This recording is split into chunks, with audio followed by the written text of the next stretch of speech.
Welcome back. We have Misa Manshadi joining us from Manshadi Pharmacy on this Wednesday afternoon. It's great to have you back. Thank you, Susan. Yes, how are you? I am well, thank you. This isn't our topic today, the haze and the smoke, but I wouldn't mind knowing from your perspective, are you seeing and talking to more people coming in For concerned? sure, especially asthma medications are gone to the roof. Is that right? Yeah, and people that they're asthmatic, they're suffering. Yeah, that's too bad. Yeah, it's not as bad as last year, I know yet, but it's definitely still a concern for people with medical health conditions. Correct.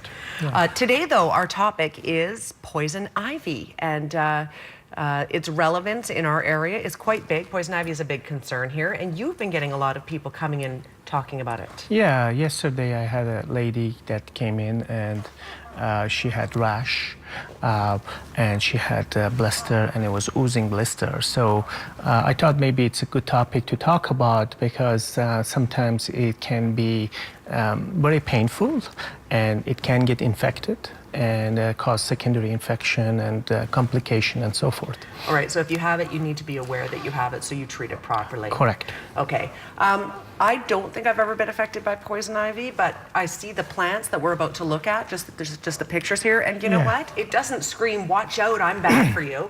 You know, it looks pretty generic. Yeah. If you go to the same first picture, please, if it is possible. I bet we could go back. There we go. So look at this plant. This plant is, usually there is 3 leaves. And if you look at the middle leaf, it has a longer stem. And always the middle leaf is symmetrical. And the one beside it is like a mitten.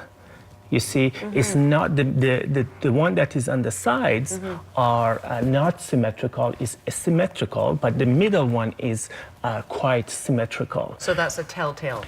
Yeah, and then you usually also have white berries, and in the spring, they get a little bit reddish color.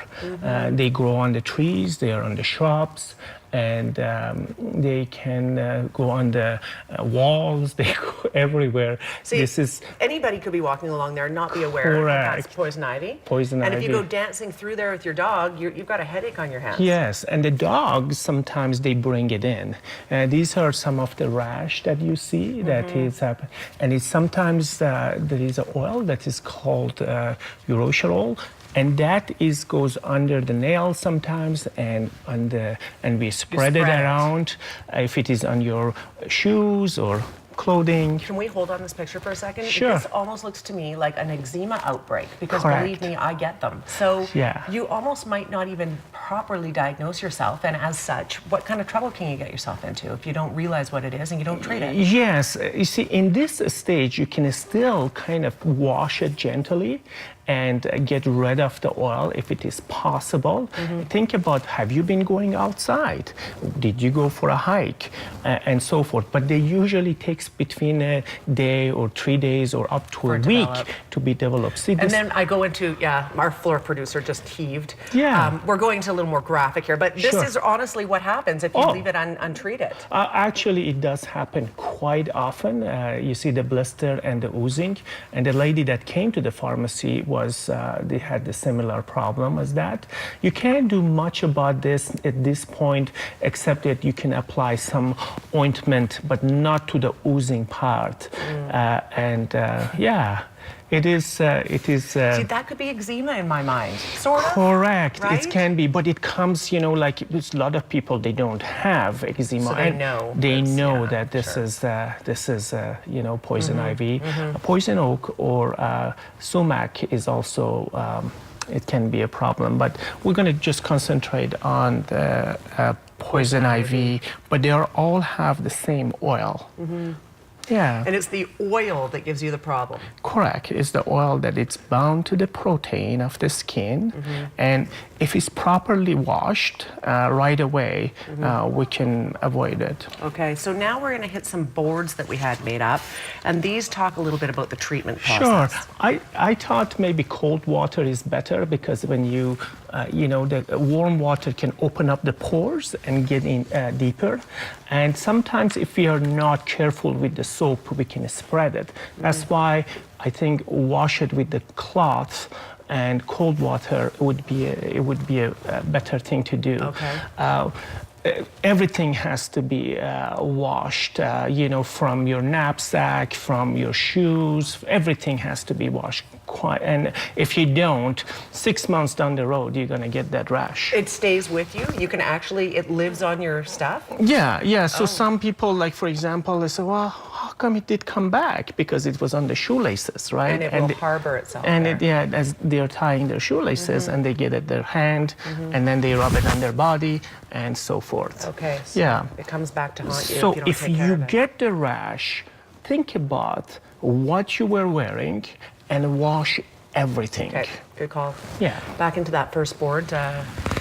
So the plant rash is not contagious. So if I had a rash and I touch you, you won't get the rash. However, if there is an oil on it and I put that oil on you, then can spread. Okay. The best thing is for me to go to a drugstore and ask for topical hydrocortisone 1% and apply it right away, all over, and do it 3-4 times a day.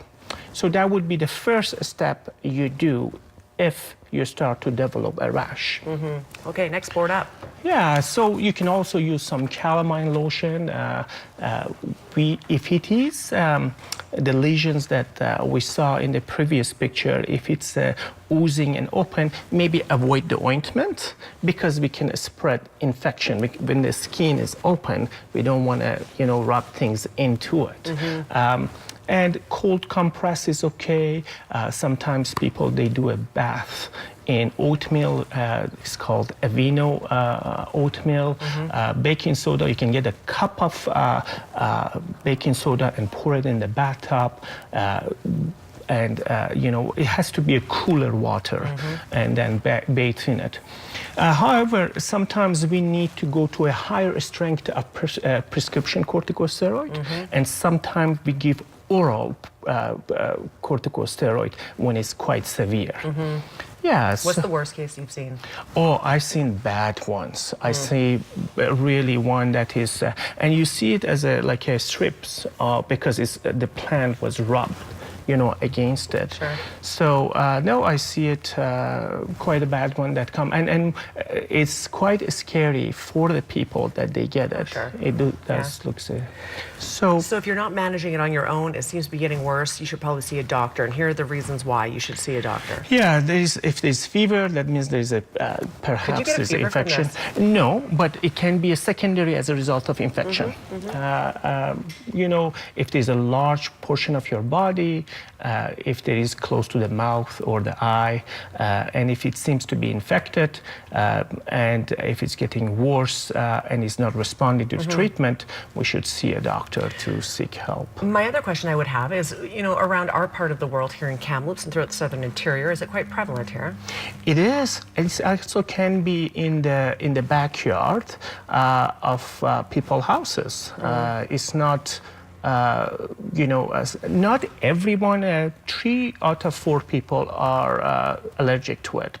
So not everyone allergic to it, but 3 out of the 4, and there is out there. Okay. So you need to, if you're an outdoor person, you need to look it up. You need to find out how it looks like and try to avoid it.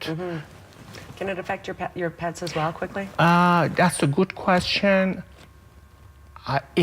Usually it depends if their hair is, long enough or not. If it is short hair, I'm sure it's going to get a problem. But the problem with the pet is sometimes they go outside and they bring the oil inside. Sure. And people end up with the rash, not knowing what's going on. Okay, good thing to be aware of. Misa, great topic today. Very Thank you. Very good on the news you can use front. So a lot of people in our region love to be outdoors. So something to think about, be aware of. If you have any questions about this topic or others when it comes to your health, you can certainly phone the number on the screen or manshadipharmacy.com. 2 locations to serve you, of course, one on the North Shore and one on the South Shore. We're back after a quick break. Stay with us.